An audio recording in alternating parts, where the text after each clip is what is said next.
Kinshasa na biso réalité ya banaki réalité ya banakino. Sommet à Abidjan, chef de l'État congolais a participé à COP 15 au Fungomaki Mokolo lundi 9 juin dernier. Wapbisika bazali kosona kambetali bongo réchauffement climatique pour le nini ko pallier na problème ya sécheresse na mabele ya Afrika. Selon information epesami na armée mokona lelo 50 civils o bakufaki na jugu ba se retrouvaki entre il y a 2 milices au Bazal qui se dirigeaient, qu'on se disputait pour la campagne de mine d'or. Deuxième tour, il y a l'élection na Congo central. Monsieur Guy Mbandou a élu le cola gouverneur ya Congo central. Ba détail tout nation c'est le lot on a jeunesse mingi ya ko présenter les bino.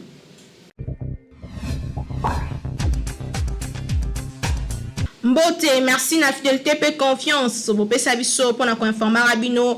Bo s'informera toujours na KNB News R ya koki ya koeba bantango ya moko na lelo tikato fungola yango na Côte d'Ivoire bisika président de la République démocratique du Congo Félix Antoine Tshisekedi Tshilombo azwami pe a participé mokolo ya lobi eleki na COP 15 bisika wapi bazali koloba likambetali ba climat pe réchauffement climatique mingi désertification na mabele Afrika lolenge kani kosilisa problème wana pe ko survivre na makambo nyonso ya mabe ko ekwela mokina mikolo ezali ko ya suite ya changement climatique boka ndenge lekaki na élément autoproposé bino. Chef de l'État congolais Félix Antoine Tshisekedi Tshilombo azwaki par lundi 9 mai 2022 na Abidjan na sommet ya ba chef d'État ya COP 15 sur la lutte contre désertification et sécheresse. La RDC en tant que pays solution na lutte contre le changement climatique et préservation ya biodiversité au niveau mondial ba partie prenante na élaboration ya stratégie africaine pour lutter contre désertification et dégradation ya ba mabele. Là, il y a sommet en d'Abidjan, le président Félix Tshisekedi a prononcé qui allocution solennelle pour réaffirmer l'engagement de RDC. Na kofongola ba porte na ye pour préserver l'environnement, paix, biodiversité, patrimoine commun ya humanité mobimba. Après entretien na ye énorme log na ye ya Soudan du Sud et sengeli koyeba que président de la République démocratique du Congo Félix Antoine Tshisekedi azali ko sepela makasi pour auti ko réaliser promesse na ye ya kotambola na kati ya ba pays ya le 9 pays voisins ya République démocratique du Congo. Après maloba na ye to pe entretien na énorme blog na ye ya Soudan du Sud, président de la République Félix Antoine Tshisekedi Tshilombo a s'adressé qui mokolo dimanche 8 mai dernier liboso ya presse. Félix Tshisekedi alobela ki devoir na ye accompli depuis l'indépendance ya Soudan du Sud que président ya RDC a visité officiellement mboka wana ezali frère. Si Maboye na pouvoir na janvier 2019, chef de l'État congolais a lobaki que a parcourir le 9 pays voisins ya RDC pour na koyebisa bango solidarité na ye, intention na ye ya kobongisa ba échange fraternel entre ba pays ndenga déclaré Félix Tshisekedi azali ya kosepela pour asali tour ya le 9 pays voisins ya RDC aujourd'hui azali héros ya ko réaliser étape ya dernière bisika uti kotambo na ba pays nyonso pe alingi kozongisa RDC na kati ya makambo nyonso pour que mboka na biso ekende liboso na o etali bongo ba relation entre état et diplomatie na yango Kinshasa et l'équipe partout. Plus de 50 civils bazalaki tués lors y a affrontement y a milice Kodeko et Salemaki Mokolo. Il y a dimanche dernier Kasilelo Penatongo 15 enfants bazalaki sous massacrés salon armé et zali deux groupes armés au bazalaki Kowele là-bas mine d'or bangonde bayaki Kobunda pe ba civil au bazalaki sans défense bazalaki kaka lokola ba proie na maboko na bango avant que armée eya pe ezongisa ordre bolanda ndenge nini to bete bino lisulango elekaki ya makasi kuna Est démocratique du Congo. Massacre ya 50 civils na carrière minière na territoire ya Djougou na province ya Ituri na ba rebelle ezali kokoba ko susciter ba réaction moko ya ba réaction ezali réaction ya ba force armée démocratique du Congo FARDC na mokuse o esalemaki lundi 9 mai dernier na communiqué moko ba publiaki armée a attribué ba massacre yango na deux groupes armés o ba bande ko se discuter ba site d'extraction d'or. D'après Armée démocratique du Congo, les civils se retrouvent entre deux feux de malice, Kodeko et Zaïre, Oyo Babanda Kobunda. Depuis un certain temps, ils allaient s'observer l'attaque, l'affrontement entre les groupes Zaïre, mouvement d'autodéfense et la milice Kodeko en territoire de Djougou, particulièrement dans la zone minière pour le contrôle de ressources en s'attaquant aux paisibles citoyens. Nakome Nyamomboalou. Lors de l'affrontement, il y a un groupe armé qui utilise la population qui présent un bouclier na bango humain coopérer même la nuit. Certaines personnes se retrouvent entre deux feux de ces rebelles dont Batebele Bakufa qui pe Kaz et Bele qui brûlé ndenge lieutenant Gilles Ngongo alobaki na communiqué yango tout en présentant ba condoléances na ba famille touchée. Au nom du gouverneur militaire, armé à signer la population, batika la vigilance, peut assurer des dispositifs sécuritaires où ils allaient mis en place pour renforcer la sécurité dans la région. Il faut qu'on rappelle que plus de 50 civils, Bakoufa qui n'attaque rebelle. Na camp Blanquette, situé na plus ou moins 7 km ya commune ya Momboal, na journée à dimanche dernier. Plusieurs autres civils batikala qui introuvable ndenge ba source ya armée indiqua que armée congolaise allait kosala nyonso pona kosilisa fleuo topi ba problème yango ya batak. Kinshasa et l'équipe partout. Donc, il y a Congo central, M. Guy Bandou, Azali Bongo élu gouverneur ya Congo central, il y a deuxième tour, Oyo et Salemaki Lobialeki, et Salemaki, ndenge nini ambiance, kuna la Congo central, Tolanda, na image, on va proposer biso. Guy Bandou Azali élu le kola gouverneur de la province de Congo central à l'issue du deuxième tour de l'élection et Salemaki lundi 9 mai 2022. Yango ezalaki au terme du second tour de l'élection organisée dans la commission électorale nationale indépendante tenue dans le provincial ya Matadi. Yé azwaki bongo 33 voix sur le 41 disponibles. Par contre, adversaire naïe, Madame Neftiti Ngoudiarza a gagné kaka 8 voix. Il faut qu'on note que Guy Bandou a remplacé na poste wana Atumatubwana déchu par organe délibérant ya province ya Congo central. Tobo sanate ko ba élection na Congo central ezwa ki bongo 22 candidats na premier tour kasi 2 kaka bazala qui retenu pour na deuxième tour au wapi monsieur Guy Bandou a remporté au la main élection ya ba gouverneur yango payé à Koti lokola moko ya baye oba kubongisa province ya Congo central. Kinshasa et l'équipe partout.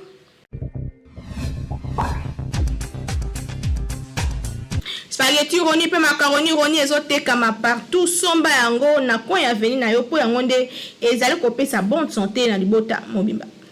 Bayeli susu bango banani société Beltesco toujours ndenge amesana kosunga population congolaise sikoyo ayeli bino eloko ya motuya tunanga nini ezali bongo spaghetti roni oyo bozali komona ndenge bazali ko présenter biso yango awa ezali produit moko kitoko makasi okoki kolia yango na biloko nyonso oyo olingi Thomson soso viande ya lolenge nyonso tope madesu oyo na Kinshasa tobengaka madeblo oza mobimba bana mikolo tout le monde a kozala d'accord na spaghetti oyo roni esengeli koyeba ke pâte alimentaire oyo esalemi na semoule de blé ezali na elengi pe guna ndenge ya kosakana te kasi babosani bino te baye nyonso oyo pe baza batu ya ba nostalgie balela ba macaroni Beltesco acheli bino pe lisusu macaroni roni yango pe lisusu ndenge moko gu ya ndenge ya kosakana te elamba makabaka ndenge moko mwama ya muke ya moto etoki oche yango na kati quelques minutes après ebeli bana ya classe ba papa na tongo va kende musala yo pe mama soko ngo kende marché okoki ko beta yango repas moko ya 5 minutes et sangisi libota mobimba pe bozali calé na journée bokoya kolia kaka na pokwa. Vérifiez toujours logo ya Beltesco tango ozali kosomba po ba mwifi na Kinshasa bazali ebele po yango nde ezali ba produit ya qualité supérieure oyo Beltesco a chelibino na marché. To offrir bino produit kitoko o babengi spaghetti roni ezali pâte alimentaire à la semoule de blé. Pâte alimentaire à la semoule de blé oyo ezali kaka spaghetti roni oyo esengeli kolesama na mabota na biso maman responsable papa responsable ba étudiant ba coopérant spaghetti ezali kaka moko ezali spaghetti roni oyo ezali la qualité supérieure oyo spaghetti oyo baleka ngo partout tozali na produit mususu babengi ya kitoko makasi babengi macaroni ya Beltesco en tout cas ngala benga ngo kima kinkaka ezala l'habitude ya consommation na bino mikolo nyonso ya kolia macaroni roni na spaghetti roni po ezali biloko oyo ezali kotonga nzoto ezali kopesa biso nzoto makasi po toyeba ko vivre longtemps na mokili. Ezali cadeau signé Beltesco mwana mama yebela pona kolia biloko ya qualité. Il faut toujours Beltesco po yende akanga Kinshasa République démocratique du Congo mobimba uta batango ebele autre bakite tolobi Kinshasa et l'équipe partout.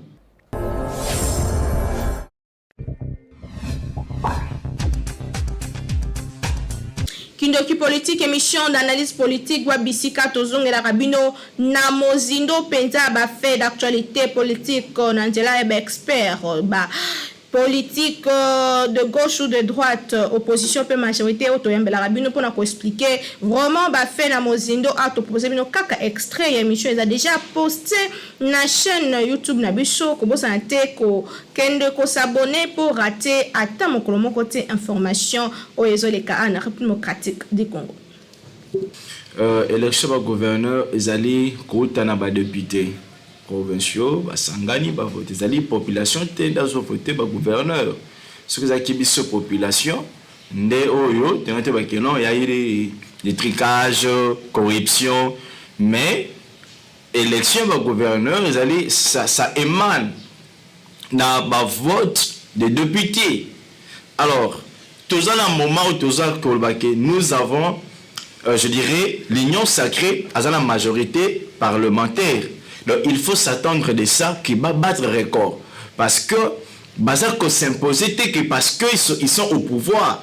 Bazako s'imposer parce qu'il y a le moyen financier. Non, ils se sont imposés par rapport à leur appartenance actuelle. Ces députés-là, ils sont maintenant appartenant à l'union sacrée. Pas à l'UDPS, mais à l'union sacrée. Alors, chaque président d'un parti politique qui a le député nationaux et provinciaux, a soupé ça un mot d'ordre.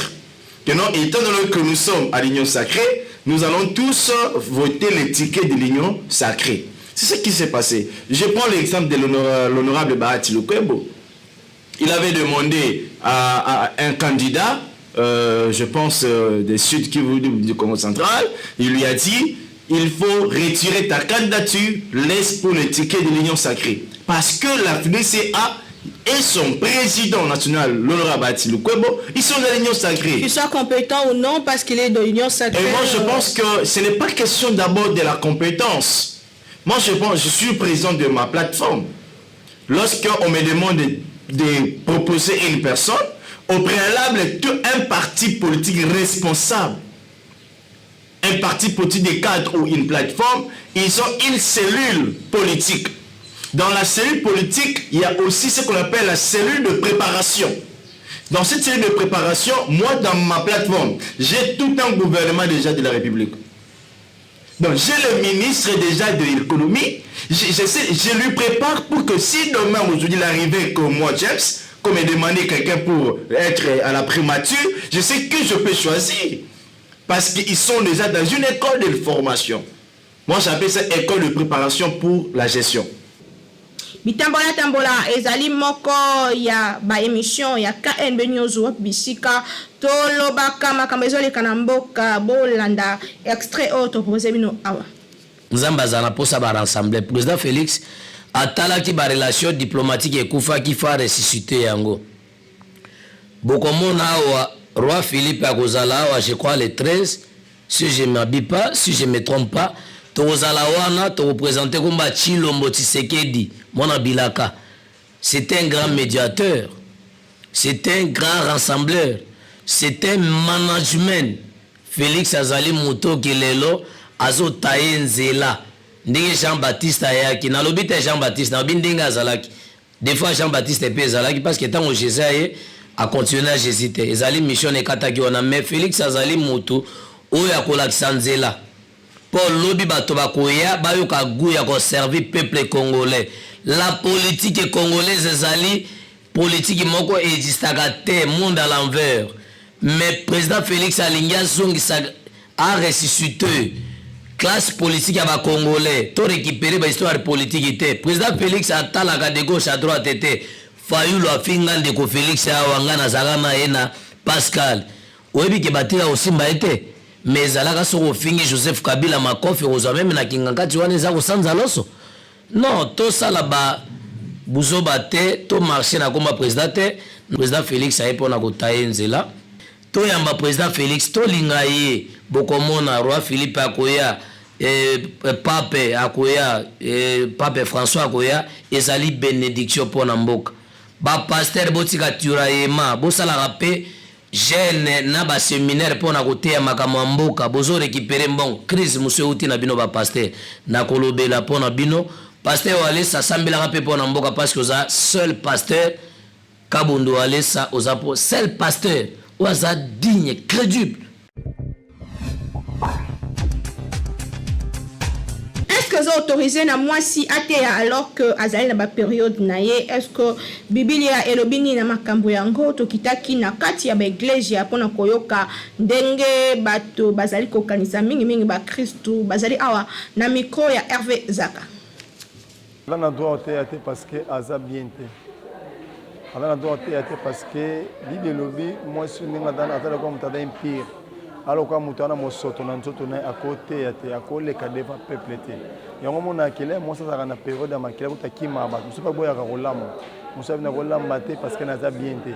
Aza pena mabe parce que oyo bi makati neza salité. On l'a roté mana bato pesa bato nini. C'est que communiquer bato salité aux anango. Alors mon bible le but eza dignité que moi ça na période ya makela ate ma deva assemblée ate ya bato. Eza mabe makasi. Et maman pasteur oyo tout moi c'est servant de Dieu au azan période azan droit côté ya té parce que ça période déjà période à bango avec bomwasi donc par là c'est que le Saint-Esprit azan ka tsamutu mais la minute ya maman Nzambe eza na réalité belé mais tant azan période wana il faut s'arranger na yena nzoto na ye pour aya ko ya son etumbeli ya Nzambe donc ya peut-être qui a matali kolo ya cher c'est impossible pour ça non. Juste à ce qui a encore ma pétondé à Matisse Soudou. Azan la droite parce que période où on est à saleté même dans mission Nzambe. Total la même na Bible mais moi ce soit la période à côté à té, à kolambate, à kokota prière té. Et c'est là comment on a déjà saleté dans mission. Mais à part période azan la droite côté. Moi si calendrier ça qui moi ça a valeur mais le long moi ça a valeur. O mibali ba osala on peut basi ba osala. Moi ça komoté ya, moi ça otonganda, moi ça osala, moi ça akobate la libota mobile. Calendrier basi ba na valeur mais lelo na debanda 2021 basi batia bango na place na bango ba na valeur ya kosala nyonso o mobala kosala. Même dans Ephésiens soko tangi penda bien, il n'est pas bon que moi si oza na ba période atelema liboso ya etumbelo pona ateya. Parce que même na tango même se présenter même na kati ya prière c'est-à-dire strictement défendu parce que c'est la période la plus mauvaise chez les femmes. Mais tout le monde, je crois que ça modernisme peut na kati ya parole comment makambo ebele. To succédition le nandule boyeba que concert ya biso wenge ekozala sponsorisé na bralima oyo wapi azali mokondi ya babrassicole alobi que ye akoti masolo yango concert oyo ekosalema le 30 juin pe le 9 juillet prochain eza confirmé awa na ville province ya Kinshasa bisika pi ba wenge nyonso oyo nyonso ba leader bazala uta kala bakobeta ensemble le même podium ekozala ndenge nini bolanda reportage oyo. Société brassicole Braliment paiement son musique producteur Amadou Diaby se mettre ensemble pour la récite ya concert ya biso wenge pour salima le 30 juin prochain na stade de Martyr à Pentecôte le 9 juillet il y a même né oyo na pour le monde d'hôtel à la République du Congo yango et salema qui lundi 9 mai les deux entreprises signé protocole d'accord pour appuyer événement oyo ko marquer réconciliation ya ba fondateur ya musique à 4x4 notamment Jean-Baptiste Mpiana Noël Ngiama Menga Benga Kaiwera Son Ale Makaba P Didier Masela na maloba na bango directeur général ya Braliment Victor Madiela a épinglé qui importance ya société na bango ko accorder non seulement concert ya siècle mais aussi culture congolaise en général Pelisusu Kotombo la musique en particulier. Koyeba nanu que Braliment azala toujours pendant plusieurs années grand sponsor ya culture congolaise en particulier musique nabiso. Donc yango ezali nouveauté pour na bango mais lisusu wenge musica en tant qu'orchestre bango ba membre na bango nyonso bazela depuis plusieurs années sponsorisé na Braliment lokola Jibem Mpianawera Son Blaise Boula Adolphe Dominguez Pelisusu bango ba travaille toujours na Braliment dans le passé. Il y a quelques années silence moko ekotaka mais lisusu événement o ya réconciliation wenge musica et yebango ko zongisha Braliment lokola premier producteur il y a musique congolaise. Événement yango ezo tombé au point nommé car Rumba congolaise ezalaka bongo inscrite na patrimoine immatériel de l'humanité.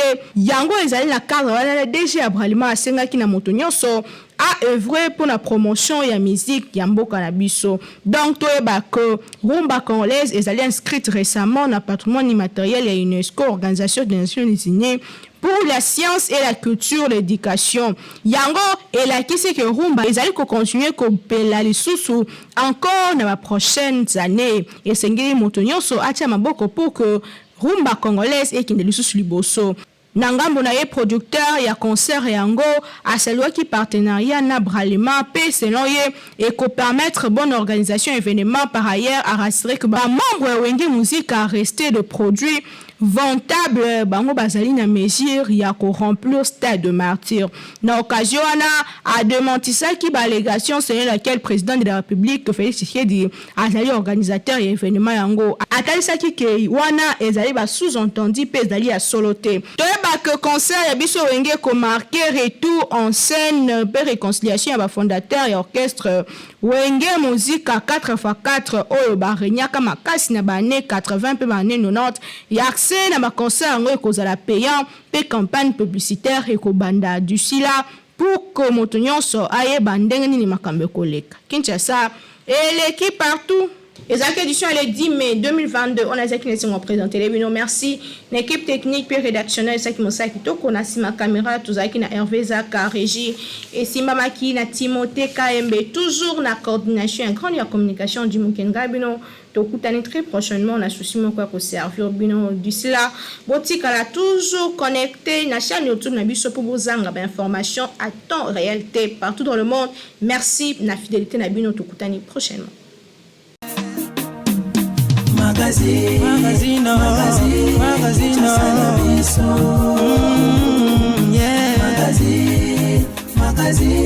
Kinshasa na biso, réalité ya banaki, réalité ya banaki, réalité ya banaki no.